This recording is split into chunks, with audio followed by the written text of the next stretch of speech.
Atere, mirëdita të nderuar teleshikues, miq të emisionit tim Sokolteriati midis rreshtave. Po në nxini Shqipërinë. Ky është pretendimi i kryetares së parlamentit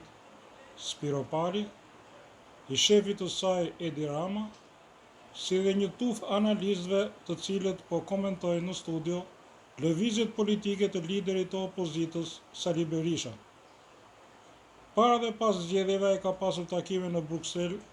dhe në forume të tjera ndërkombëtare, në të cilat thjesht ka treguar ca të vërteta, të cilat në fakt i kanë thënë bashkëpunëtorët më të ngushtë të kryeministrit Rama dhe kolegë të Spiro Palit.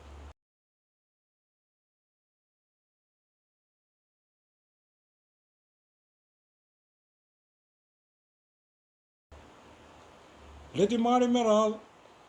se cilat janë qëndrimet e opozitës së asaj kohe të para vitit 2013 lidhur me integrimin e Shqipërisë si dhe me disa nga ngjarjet më të rëndësishme politike të këtyre 30 ca viteve të fundit. Bëhet fjalë për liberalizimin e vizave, për hyrjen e Shqipërisë në NATO, si dhe për çeljen e negociatave në vitin 2012-2013. Në ato kohë kur kryeministër ishte Berisha dhe në opozit ishte Edi Rama, Spiro Pali me shok. Për sa i përket liberalizimit të vizave, një nga lëvizjet politike më brutale, më të poshtra do të thoja, ka qenë ajo e Ditmir Bushatit në Bruksel, i cili loboi dhe nuk la gjë pa bërë për t'i mbushur mendjet evropianëve për të mos i liberalizuar vizat shqiptarëve. Bëhet fjalë për shqiptar demokrat dhe për shqiptar socialist, të cilët kishin njerëzit e tyre, fëmijët e tyre, bijtë e bijat në emigracion, dhe ata e dinë dhe ne e kemi parë se çdo të thotë të merrë një vizë në ambasadën italiane apo greke duke ndëitur me ditë dhe me javë të tëra përpara këtyre ambasadave, ku përveç vuajtjeve shpirtërore dhe fizike,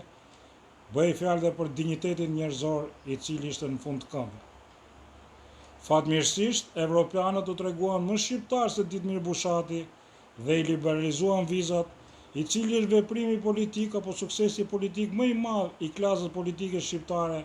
i cili kishte të bënte drejt për drejt me interesat e qytetarëve, të cilët e theksoj ishin përfitues si demokratët, ashtu edhe socialistët apo të tjerë. Cili ishte qëndrimi i opozitës së asaj kohe në vitin 2007, kur krye opozitës ishte përsëri Edi Rama dhe Spiro Pali, lidhur me antarësimin e Shqipërisë në NATO, një nga arritjet e tjera madhore të politikës shqiptare dhe në më trosh të Partisë Demokratike të asaj kohe.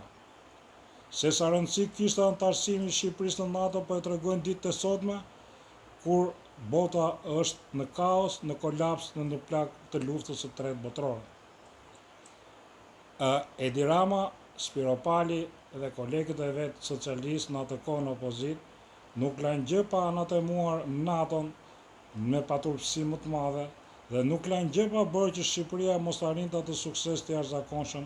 për antarësimin e saj atje, pikërisht pra në NATO. Së treti, hapja e negociatave,